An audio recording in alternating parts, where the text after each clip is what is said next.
Bwana Yesu asifiwe. Rafiki mpendwa mtazamaji na msikilizaji wa Teolojia TV, tunafuraha mara tena ya kuwa pamoja na wewe wakati kama na huu kwa ajili ya kujifunza neno la Mungu kupitia lesoni ya shule Sabato, mwongozo wa kujifunza Biblia.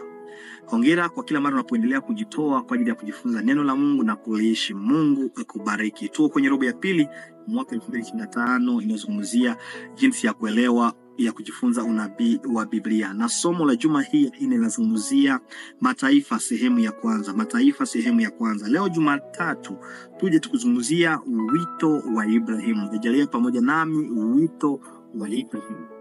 Ndugu pendwa, katika sura ya 10 ya kitabu cha Mwanzo tunaona kuanzishwa kwa mataifa mbalimbali.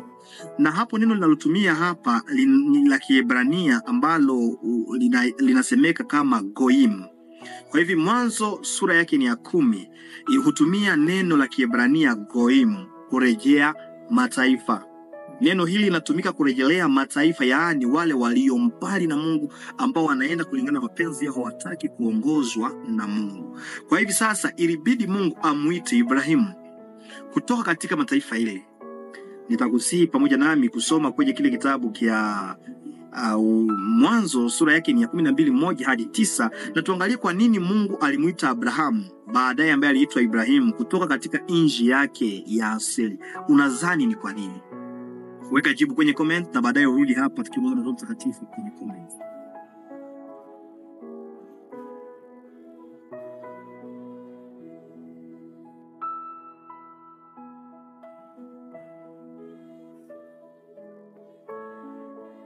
Sababu iliyomsukuma Mungu kumchagua Ibrahimu kutoka kwenye mataifa ya watu ambao hawamwabudu Mungu. Mungu alikusudia kumtumia Ibrahimu kuanzisha taifa ambalo lingesimama tofauti na falme za wanadamu.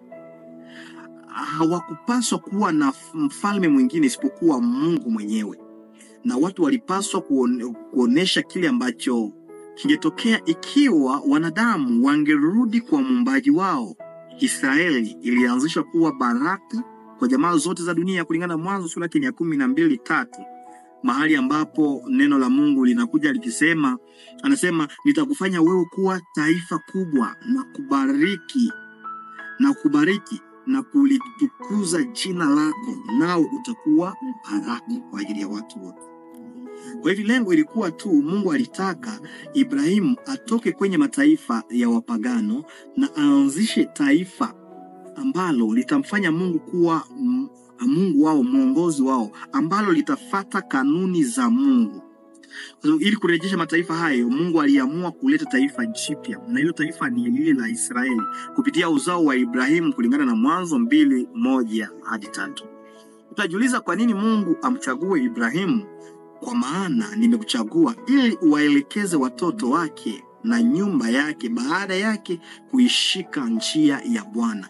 Lengo ni kwamba Mungu amemuita ili kwamba awaonyeshe, aanzishe taifa ambalo linashika utaratibu wa Mungu. Hivi wewe ndugu mpendwa, umeitwa na Mungu ili kwamba upate kumwakilisha hivi mataifa yanayokuzunguka, jamaa lako lipate kumtukuza Mungu kupitia maisha yako. Sijui watu wanasema nini kuhusu wewe. Kwa njia hii Mungu angeweza kuonyesha ulimwengu kile kinachotokea tunapojiruhusu kuongozwa na Mungu.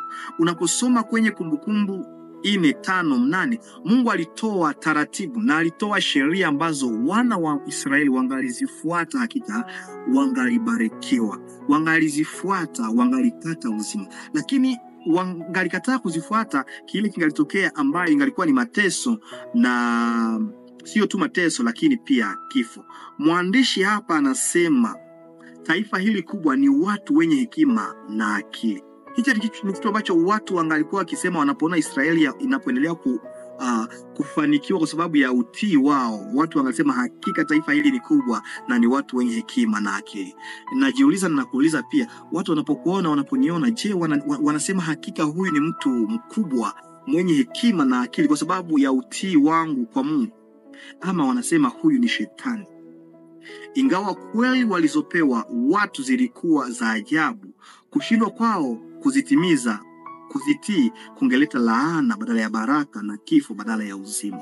Kwa hivi kinachofanya tupate mibaraka ya Mungu sisi kama taifa ambalo Mungu ameliita ni mara tunapotii utaratibu, tunapotii kanuni na sheria zake, ambazo mara tunapozishika tunapata baraka na tunapata uzima. Nataka nikukumbushe leo ya kwamba Mungu sawa sawa na jinsi alivyoita Ibrahimu, amekuita pia. Hataki uwe miongoni mwa waovu, mataifa zitakazopotea, mataifa ambao wako mbali na Mungu. Anataka uwe karibu naye na uende mahali pote anapokuelekeza. Anataka wote wanaokuzunguka, watu wa jamaa, majirani, wapate kumjua Mungu kupitia wewe.